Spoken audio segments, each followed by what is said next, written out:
نکل سکتا ہے، اور دعا بھی فرما دیں، میں بہت پریشان ہوں اس معاملے میں، اور رہنمائی بھی فرما دیں کہ گھریلو معاملات کیسے حل کیے جائیں، جب قرض بڑھ جاتا ہے تو مالی معاملات پریشانیاں یہ بھی بڑھ جاتے ہیں، اس سلسلے میں بھی رہنمائی فرما دیں، جزاک اللہ۔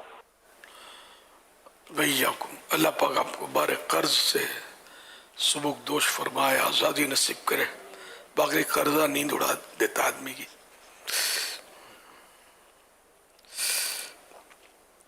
قرضہ اتارنے کا وظیفہ ہے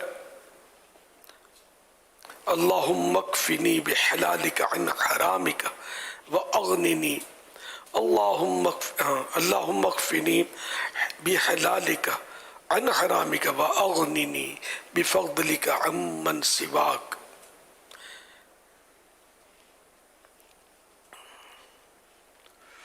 یہ ورد جو ہے تا حصول مراد ہے، جب تک اپنا قرضہ نہیں اترتا ہر نماز کے بعد 11 بار اور صبح و شام 100 بار روزانہ اول و آخر ایک بار درود شریف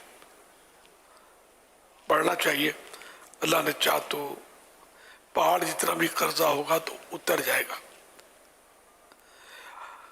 ایک روایت ہے کہ ایک مکاتب اس غلام کو کہتے ہیں جس نے اپنے آقا سے مال کی ادائیگی کے بدلے آزادی کا معاہدہ کیا ہو۔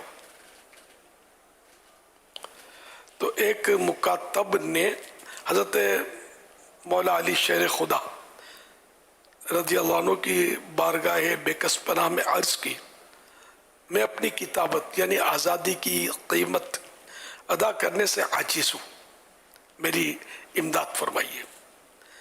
آپ رضی اللہ عنہ نے فرمایا، میں تمہیں چند کلمات نہ سکھا دوں جو رسول اللہ صلی اللہ علیہ وسلم نے مجھے سکھائے ہیں؟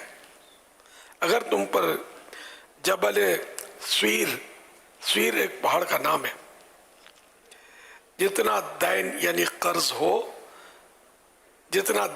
قرضہ ہوگا تو اللہ پاک تمہاری طرف سے ادا کر دے گا۔ دین قرض ہی کی ایک صورت ہے نا، تو اللہ تعالیٰ تمہاری طرف سے ادا کر دے گا۔ تم یوں کہا کرو، اللہم اکفنی بحلالک عن حرامک واغننی بفضلک عمن سواک۔ حوالہ سنن الترمذی جلد 5 پیج نمبر 329، حدیث نمبر 3574۔ اللہ پاک گھریلو حالات بھی آپ کے درست کر دے۔ ہمیشہ مطلب گھریلو حالات کے خرابی پر غور کیا جائے کہ اسباب کیا ہیں۔ بعض اوقات اس میں غصہ کار فرما ہوتا ہے، اچھا تو اس میں یہ خیال رکھنا چاہیے کہ ایک فریق اگر غصے میں ہے تو دوسرا فریق اگر غصے کے ذریعے اس کا ازالہ چاہے گا، اس کو دور کرنا چاہے گا تو بہت مشکل ہے کامیابی، کہ نجاست سے نہیں دھلتی، پانی سے ہی پاک ہوتی ہے۔ تو ایک غصے میں تو دوسرا مزہ ہٹ جائے، یا بہرحال لے کے غصہ نہ کرے۔ جب آپ بھی غصہ کریں گے تو جھگڑا بڑھے گا۔ اچھا، اور جو غصہ کر رہا ہے اس کو بھی چاہیے کہ اپنے غصے کا اظہار کرنے سے بچے۔ غصہ آ جاتا ہے، بندہ اس میں بے بس ہے تو اظہار نہ کرے اس پر، اس کو پی جائے۔ تو جب یہ کہ غصہ پئیں گے تو گھریلو پریشانیاں اگر اس وجہ سے کوئی ہیں جھگڑے وغیرہ تو انشاءاللہ دور ہوگی یہ پریشانی۔ اب یہ کہ پریشانیاں کئی طرح کی ہوتی ہیں، تو جس طرح کی پریشانیاں ہیں اللہ پاک سے دعا بھی کرتے رہیں کہ اللہ پاک ان پریشانیوں کو دور فرما دے۔ دعا مومن کا ہتھیار ہے۔ صلو علی الحبیب صلی اللہ علی محمد۔ امیر اہل سنت کی بارگاہ میں میرا یہ سوال ہے کہ اس دور میں غربت کی وجہ سے شادیاں بھی کم ہونے لگی ہیں اور برائیاں بڑھنے لگی ہیں، تو ایسی صورت میں ہمیں اپنا کیا کردار ادا کرنا چاہیے؟ غربت بھی ایک سبب ہے، اور رسم و رواج نہ پورا کر سکنا اس کی وجہ بھی غربت۔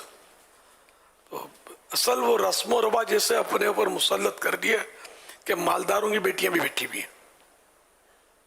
مالدار جو شادیاں کرنے کے لیے نکلے تو اپنے مالداروں میں ہی کرے گا، اور یہ سمجھ میں بھی آتا ہے کہ غریبوں میں کرے گا تو مالدار گھرانے میں پلی ہوئی بیٹی 3 دن پورے نہیں کر سکے گی، بھاگ کھڑی ہوگی. اور اگر غریب مالداروں کے گھر میں شادی کرے گا تو وہاں اس کا نبھاؤ مشکل ہو جائے گا. وہاں کے کر و فر اور وہاں کے ناز نخرے جو نا، یہ اس کا عادی ہی نہیں ہوا نا، برداشت نہیں کر سکے گا تو لڑ جائے گا، پھر خطرہ ہی ہے. تو یہ ہر ایک کو اپنا اپنا مطلب کہ جوڑ دیکھ کر اور اپنی اپنی دونوں کی حیثیت جو ہے نا، یہ 19-20 کا فرق تو چل جائے گا، 15-20 کا فرق، یہ مطلب مثال ہے. بہت زیادہ فرق ہوتا ہے نا تو پھر خطرہ بھی بہت زیادہ ہوتا ہے کہ یا تو مالدار گھرانہ غریب کو غلام بنا لے گا، اور یہ بھی خرابی کی ظاہر جڑ ہی ہے.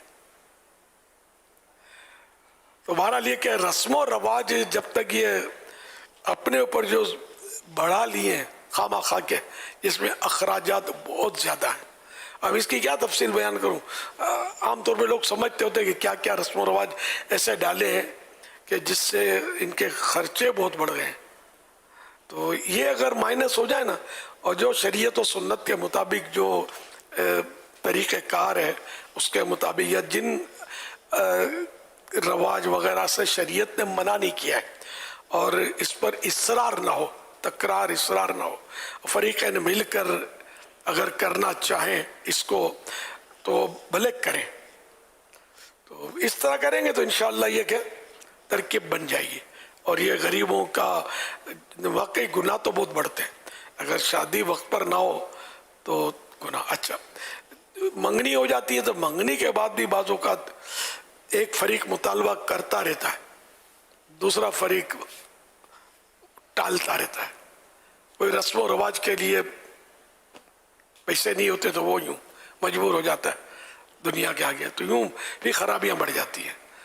اللہ کرے کہ ہم حقیقی معنی میں شریعت و سنت کے پابند ہو جائیں تو انشاءاللہ ہمارے یہ سارے مسئلے حل ہو جائیں گے. اس کے بغیر باقی دنیاوی مطلب طور پر ہم ڈھونڈتے رہیں گے مسئلے. اس سماجی کارکن جو ہوتے ہیں یہ بھی بیچارے کوشش کر رہے ہوتے ہیں، لیکن آپ کے سامنے یہ آج کل کا رونا نہیں ہے کہ اب مہنگائی نے مطلب زور مارا. یہ رسم و رواج اور غریبوں کا جلدی مسئلہ نہ حل ہونا، یہ میں یوں کہہ سکتا ہوں کہ جب سے وہ سنبھالا ہے میں دیکھتے آ رہے ہیں کہ مطلب مسائل بڑھتے ہی چلے جا رہے ہیں. پہلے بھی مسائل تھے، بہت طرح طرح کے مسائل تھے شادیوں میں. صلو علی الحبیب صلی اللہ علی محمد.